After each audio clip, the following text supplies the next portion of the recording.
Hi friends, ಎಲ್ಲ ಹೇಗಿದ್ದೀರಾ? ಸ್ವಲ್ಪ ಹುಳಿ ಬೆಳ್ಳುಳ್ಳಿ ಸಾಂಬಾರು ಮಾಡೋಣ ಬನ್ನಿ.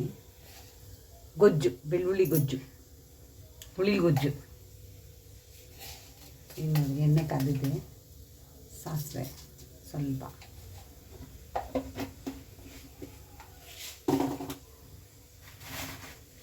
ಸಾಸಿವೆ ಸಿಡಿಲಿ. ಅದಕ್ಕೀಗ ಸ್ವಲ್ಪ ಮೆಂತ್ಯ ಕಾಳು ಹಾಕ್ಕೊಂತು, ಒಂದು ಒಣಮೆಣಸಿನಕಾಯಿ,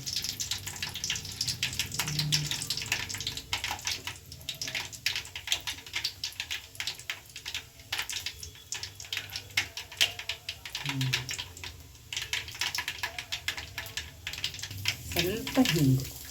ಅದು ಸ್ವಲ್ಪ ಜಾಸ್ತಿನೇ ಹಾಕ್ತಾಯಿದ್ದೀನಿ ಹಿಂಗು. ಇದನ್ನ ಹಾಕಿದ್ರೆ ತಮಿಳ್ನಾಡಲ್ಲಿ ಮಾಡ್ತಾರಲ್ಲ ಆ ಥರ ಬೆಳ್ಳುಳ್ಳಿ ಹುಳಿ ಸಾಂಬಾರು ಅಂತ ಇವಾಗ ಗಮನ ಬರ್ತಾಯಿದೆ. ಬೆಳ್ಳುಳ್ಳಿ ಹಾಕೋಣ, ಸ್ವಲ್ಪ ತಿರುಗಿದೆ ನೋಡ್ಕೊಂಡು ಹಾಕೋದು. ನಾವು ದಪ್ಪ ದಪ್ಪನೇ ಹಾಕಿದ್ದೀವಿ ಬೆಳ್ಳುಳ್ಳಿನ.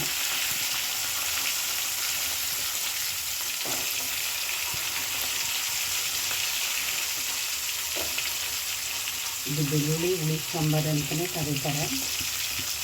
ಇದು ಚೆನ್ನಾಗಿ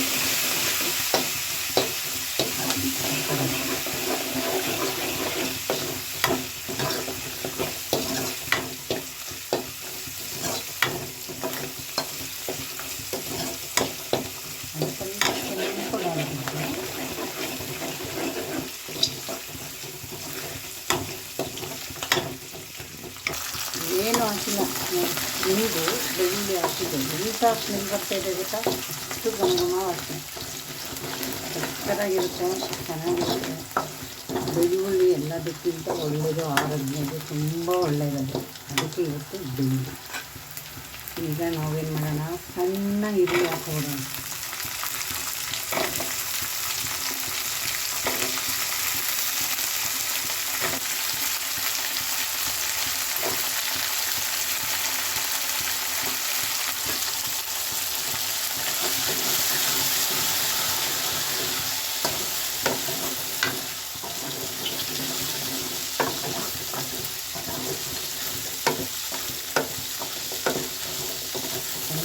ಫ್ರೈ ಮಾಡಬೇಕು ಇದನ್ನು, ಚೆನ್ನಾಗಿ ಫ್ರೈ ಮಾಡಿ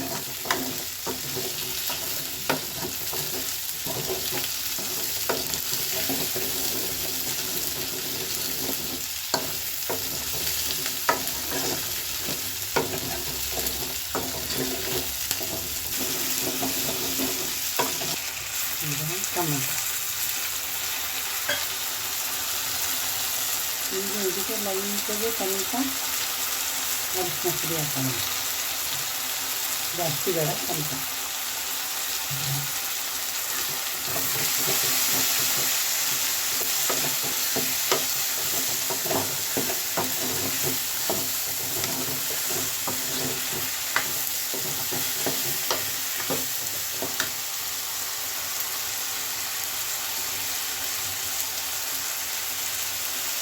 ಈಗ ಉಪ್ಪು ಹಾಕೋಣ.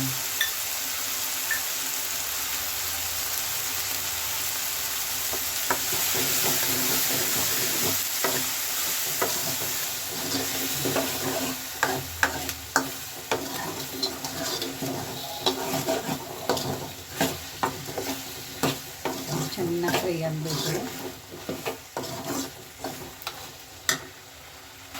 ಈಗ ಇದಕ್ಕೆ ಸ್ವಲ್ಪ ಮನೆ ಸಾಂಬಾರು ಪೌಡ್ರನ್ನ ಹಾಕೋಣ. ಪರವಾಗಿಲ್ಲ, ಖಾರ ಜಾಸ್ತಿ ಇದೆ.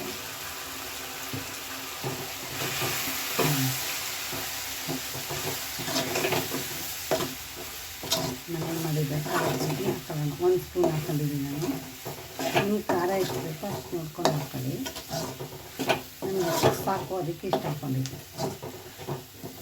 ಇದು ದೋಸೆಗಾಗ ತಿನ್ಬೋದು, ಅಯ್ಯೋ ಅನ್ನಕ್ಕಂತೂ ಇನ್ನೂ ಚೆನ್ನಾಗಿರುತ್ತೆ. ಇಡ್ಲಿಗಾದರೂ ತಿನ್ಬೋದು.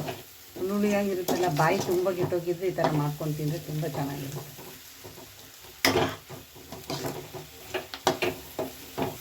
ಈಗ ನಾವು ಇದಕ್ಕೆ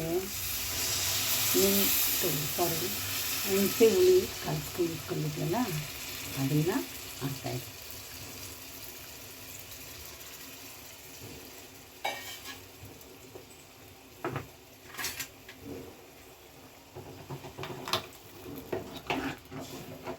ಸ್ವಲ್ಪ ಚೆನ್ನಾಗಿ ತಿರುಗಿಸ್ಬಿಟ್ಟು ಬೇಯಿಸ್ಬಿಡೋಣ. ಚೆನ್ನಾಗೆಲ್ಲ ಸುಂಡಬೇಕದು, ಆವಾಗ ರೆಡಿ ಆಯಿತು. ಕಲರ್ ಯಾವ ಥರ ಬಂದಿದೆ. ಈಗ ಒಂದು ಸ್ವಲ್ಪ ಉಪ್ಪು ನೋಡಿಬಿಟ್ಟು ಮುಚ್ಚಿಟ್ಬಿಡೋಣ ಅಷ್ಟೇ. ಬಿಸಿ ಇದೆ ಆಗಲಿ.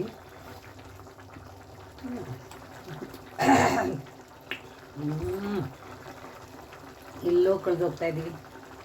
ತುಂಬ ಚೆನ್ನಾಗಿದೆ, ಅದೆಲ್ಲ ಚೆನ್ನಾಗಿ ಸುಡಬೇಕು. ಆಯಿತು, ಫುಲ್ಲಾಯಿತು. ಇದಕ್ಕೀಗ ಸ್ವಲ್ಪ ಪೇಪರ್ ಹಾಕ್ಬಿಡ್ಬೇಕು, ಒಂದು ಸ್ವಲ್ಪ ಅಂದರೆ ಒಂದು 1/4 ಸ್ಪೂನು. ಆಮೇಲೆ ನಿಮ್ಮ ಮನೇಲಿ ಏನಾದರೂ ಇದು ಎಣ್ಣೆ ಇದ್ದರೆ,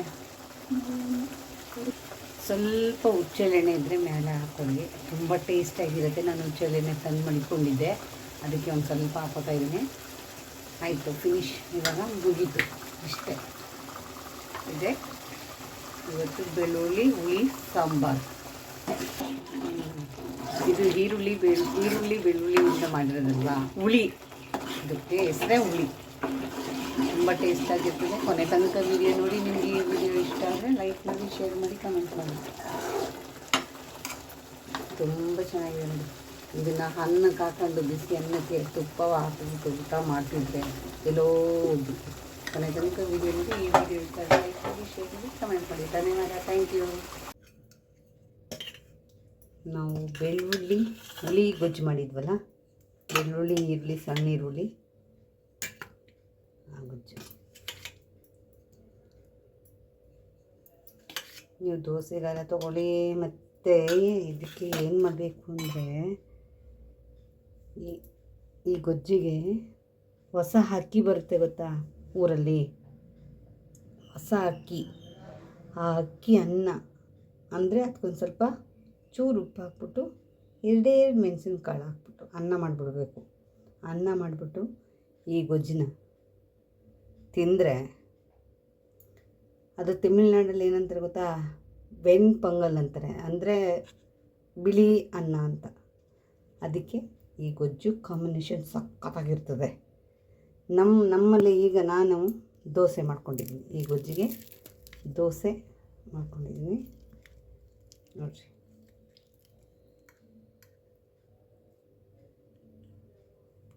ಈ ಗೊಜ್ಜಿಗೆ ಈ ದೋಸೆ ಕಾಂಬಿನೇಷನ್ ಸೂಪರ್. ಅಂದರೆ ನಾನು ಯಾವಾಗಲೂ ಮಾಡ್ತಾ ಇರ್ತೀನಿ, ಇದು ಹಾಕಿರಲಿಲ್ಲ. ತುಂಬ ಚೆನ್ನಾಗಿದೆ. ಬಾಯಿ ಕೆಟ್ಟೋದ್ರೆ ಮತ್ತು ರುಚಿಯಾಗಿ ಏನಾದರೂ ತಿಂತೀನಿ ಅಂದರೆ ಈ ಥರ ಮಾಡ್ಕೊಳ್ಳಿ, ಚೆನ್ನಾಗಿರುತ್ತೆ. ಇದು ಚಿಕ್ಕದು ಈರುಳ್ಳಿ ಸಿಕ್ಕಿರಲಿಲ್ಲ, ಇವತ್ತು ನಮ್ಮ ಅಕ್ಕ ತಗೊಬಂದು ಕೊಟ್ಟರು. ಅಲ್ಲಿ ಮಾರ್ತಿದ್ರು, ತೊಗೊಳ್ಳೆ kg 100 ರೂಪಾಯಿ ಅಂತ. ತುಂಬ ಚೆನ್ನಾಗಿ ಬಂದಿದೆ. ಹುಳಿ ಉಪ್ಪು ಖಾರ ಪರ್ಫೆಕ್ಟಾಗಿದೆ. ಈ ಥರ ಮಾಡ್ಕೊಳ್ಳಿ, ಚೆನ್ನಾಗಿರುತ್ತೆ. ಕೊನೆ ತನಕ ವೀಡಿಯೋ ನೋಡಿ. ಈ ವಿಡಿಯೋ ನಿಮಗೆ ಇಷ್ಟ ಆದರೆ ಲೈಕ್ ಮಾಡಿ, ಶೇರ್ ಮಾಡಿ, ಕಮೆಂಟ್. ಧನ್ಯವಾದ, ಥ್ಯಾಂಕ್ ಯು.